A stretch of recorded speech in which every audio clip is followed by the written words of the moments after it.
उस समय ये समुद्र की सबसे बड़ी और जायंट क्रिएचर मानी जाती थी और समुद्र में इसका एक तरफा राज हुआ करता था। लगभग 20 फीट तक लंबी होती है। यही वजह है कि मेगलोडॉन को अब तक की सबसे बड़ी शार्क माना जाता है।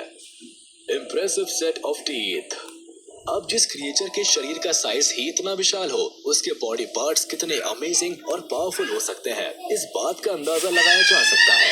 अगर इसके चमड़े के बारे में बात करें तो ये लगभग 3 मीटर तक चौड़ा होता था। दुनिया के एक बड़े हिस्से पर सिर्फ और सिर्फ उसका ही दबदबा चलता था। Biggest shark of the planet creatures अब इतिहास बन चुकी है और यही वजह है कि समुद्र में एक्सपर्ट्स व्यू अबाउट इट किसी खास टेक्निक से डिजाइन किया गया हो।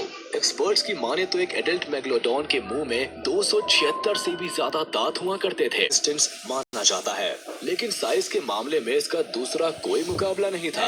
एक्सपर्ट्स की माने तो एक जायंट क्रिएचर सर्वाइविंग हैबिटेट में सिर्फ और सिर्फ मेगलोडॉन ही बची रह जाती। हम आपको इसके बारे में डिटेल्स में बताते हैं ताकि आपको भी इसके साइज, पावर और एबिलिटी का अंदाजा हो सके। Meet the megalodon. एक बार इसके जबड़े में फंसने के बाद बचने का कोई रास्ता नहीं था।